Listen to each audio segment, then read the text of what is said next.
आज हम आपको महाभारत की एक ऐसी स्त्री के बारे में बताएंगे जिसका बलिदान द्रौपदी से भी ऊपर था। इस स्त्री को मान सम्मान तो मिला, लेकिन इसका कहीं पे भी ज्यादा जिक्र सुनने को नहीं मिलता और इस स्त्री ने अपना सब कुछ त्याग दिया था। नमस्कार, आप देख रहे हैं द भक्ति। अगर अभी तक आपने हमारे चैनल को सब्सक्राइब नहीं किया तो देर किस बात की, चैनल को अवश्य सब्सक्राइब करें और बेल आइकन जरूर दबाएं ताकि ऐसी ही खास लेटेस्ट अपडेटेड वीडियोस आपको जानने और सुनने को मिलती रहे। दोस्तों, क्या आपको पता है कि महाभारत में द्रौपदी के अलावा एक ऐसी स्त्री थी जिसने अपना सब कुछ त्याग दिया था, लेकिन आपको यह जानकर हैरानी होगी कि वो भी हस्तिनापुर की एक कुलवधू ही थी। जी हाँ, जिस स्त्री की हम बात कर रहे हैं वो एक राक्षस प्रवृत्ति की थी।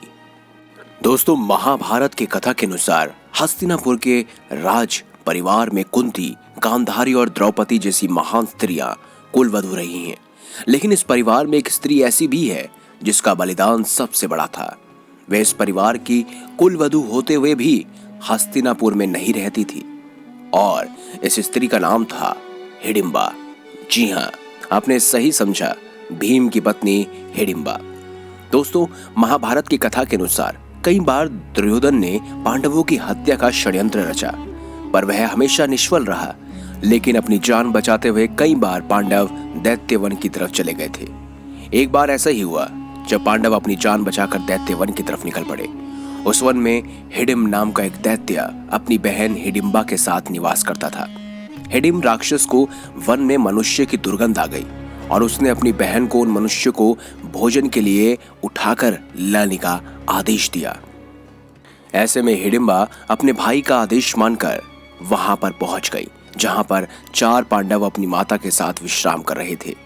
महाबली भीम उन सब की रक्षा कर रहे थे।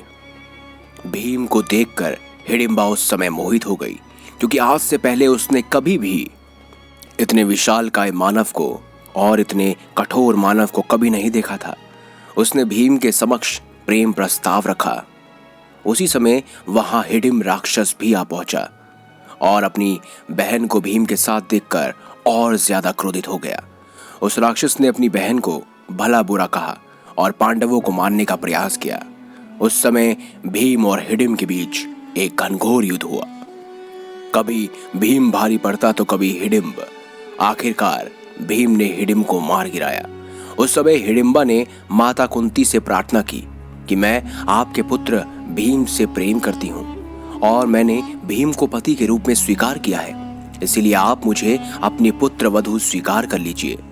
हिडिंबा की बात सुनकर कुंती ने हिडिंबा को पुत्र वधू के रूप में स्वीकार कर लिया, परंतु साथ ये शर्त रखी कि भीम और हिडिंबा का जो भी पुत्र होगा उसका हस्तिनापुर के ऊपर कोई भी अधिकार नहीं होगा। उसके बाद भीम और हिडिंबा साथ रहने लगे। भीम ने एक पुत्र को जन्म दिया जिसका नाम था घटोत्कच।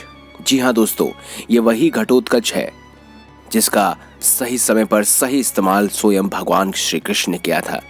आपको तो वो वाक्य पता ही होगा जब कर्ण के पास अर्जुन को मारने के लिए एक अघोम अस्त्र था। वह जिस पर भी इसे छोड़ता वह मारा जाता। ऐसे में श्री कृष्ण ने एक चाल चली। उन्होंने घटोत्कच को आके भेजा। उसने कौरवों की सेना का पूरी तरह से सर्वनाश कर ही दिया था और ऐसे में दुर्योधन के कहने पर कर्ण को वह अघोम अस्त्र अर्जुन के बजाय घटोत्कच पर इस्तेमाल करना पड़ा। लेकिन दोस्तों, मामला यहीं खत्म नहीं होता। घटोत्कच के पुत्र का नाम था बर्बरिक। जी हाँ, भीम का पौत्र। अब सोचिए, भीम के पुत्र घटोत्कच इतने शक्तिशाली थे और उनसे भी ज्यादा शक्तिशाली थे बर्बरिक। बर्बरिक के पास ऐसे 3 तीर थे कि वह चाहते तो महाभारत के युद्ध को 3 क्षण में ही खत्म कर सकते थे। लेकिन होता है ना कि विधि का विधान ही कुछ अलग होता है। अब सोचिए, हिडिंबा कितनी दुर्भाग्यशाली थी कि ना उसे हस्तिनापुर मिला, ना कुलवधू का खिताब मिला। उसने अपने भाई को भी खोया, अपने पुत्र घटोत्कच को भी खोया। ऐसे में यही कहा जा सकता है कि उसका त्याग सबसे बड़ा त्याग था। अगर आपको ये वीडियो अच्छी लगी है तो वीडियो लाइक करें, हमारे चैनल को सब्सक्राइब करें और ज्यादा से ज्यादा शेयर अवश्य करें। मिलेगा अगली बार एक नई खास वीडियो के साथ। तब तक के लिए बहुत बहुत धन्यवाद।